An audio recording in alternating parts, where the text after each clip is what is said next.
So let's talk a little bit today about what we all know as traditional banking.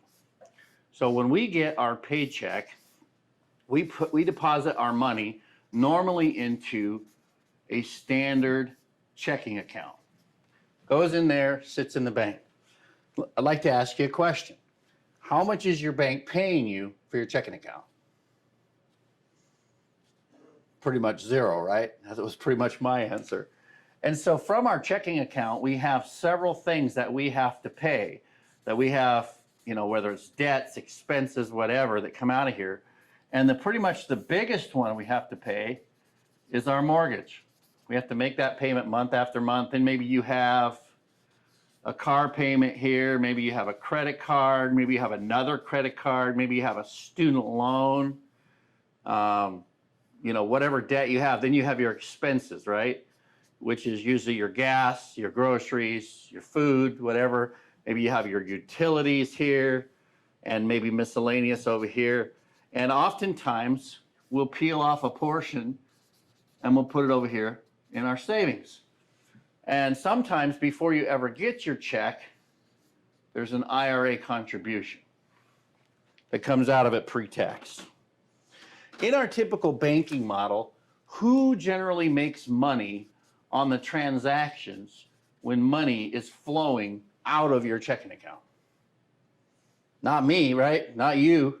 It's not us. The bank makes this money, or these vendors that you owe this money to. So in traditional banking, you have a lot of drain valves on your money flowing out of your hands without your control, and it's not monetized. Would you like to learn about a way to stop that and actually reverse that? There's a way. What if I were to tell you you could take those same deposits of the income that's coming into your house today, and we're going to draw that same arrow. This is money, income, paycheck, whatever you want to call it, coming in. But this time we have an account that's not closed-ended, it's open-ended. And what we can do is we can take and put your debt, and let's say you owe $100,000. We can put it into this account. And we're going to call this our debt weapon. We can replace your mortgage with this. We have several ways of getting this done, but we use open-ended lending, and we can use this account, the same account where this debt is housed. Let's say you had a $100,000 mortgage in my example. We can use it for a pass-through for our money. So kind of like think of it as a checking account replacement. For our givens today, let's just say that you earn $10,000 a month as your income. Let's say $8,000 a month is your expenses. And let's say we're doing a $100,000 mortgage at, say, 3.5% for 30 years. Hopefully that's big enough you can read that. Anyhow, that's kind of our givens. In a standard checking account, you would put $10,000 into the account, and you would write a check for this mortgage payment, and about $172 per month would go towards your principal, and the rest would go towards your interest. In this type of an account, what would happen is, on the first day of the month, you would owe $100,000 in this account, but you'd get paid.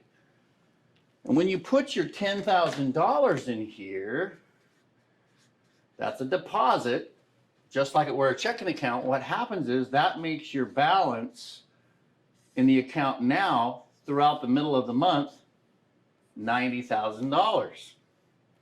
Now, let's say you spend a couple thousand somewhere during the month to cover those expenses we talked about. Let's say they're $2,000. You could write a check from this type of an account that we can show you how to set up, and your balance would go to $92. What would happen at the end of the month, let's say about the 28th or so, somewhere about 4 weeks into the month, you would draft a check to pay off the rest of your bills. I said they were $8,000.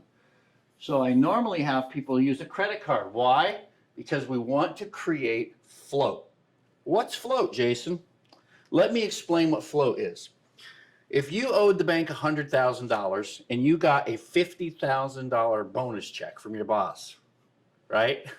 Pretty valuable employee writes you a check. But let's say it's a personal check and your bank doesn't know who Mike Johnson is or Mike Johnson Enterprises. And you bring this $50,000 check into the bank and you say, you know, I want to put this on my mortgage.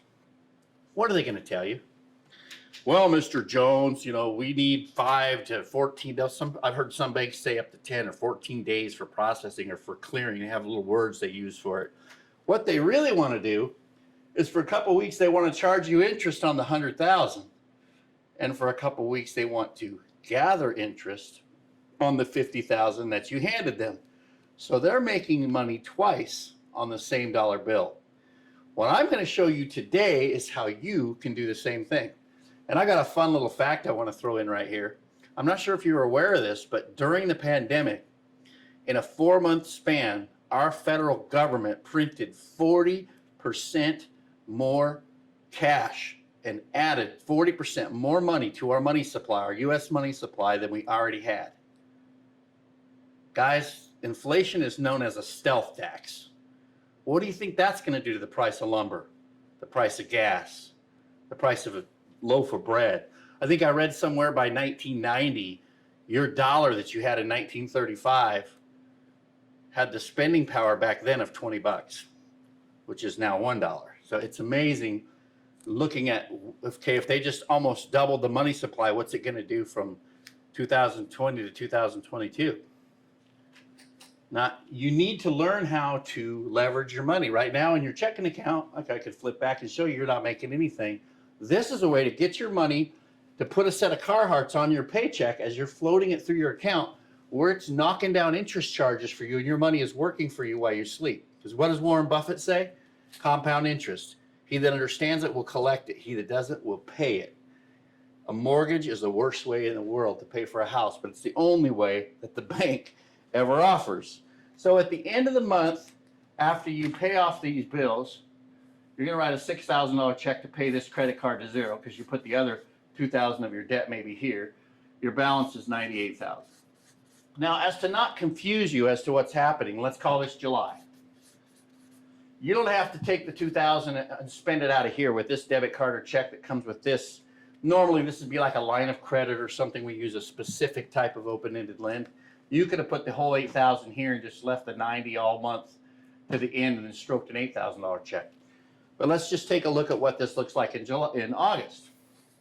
So in August, you come into this on the 1st with owing $98. This is the first day of the month. On the second day of the month, you get paid. Your balance is now $88,000, right? And you keep that balance all month long. If you put all $8,000 of the bills on this credit card in August, you're going to stroke a check and your balance is going to go to $96 on the 28th. And on down it goes. So can you see where we're getting with this? September, you'd come into it with $96. You'd get paid, it'd go to $86. It would float all month long at $86. You'd write your $8,000 to pay your credit card to zero, and you're down to $94.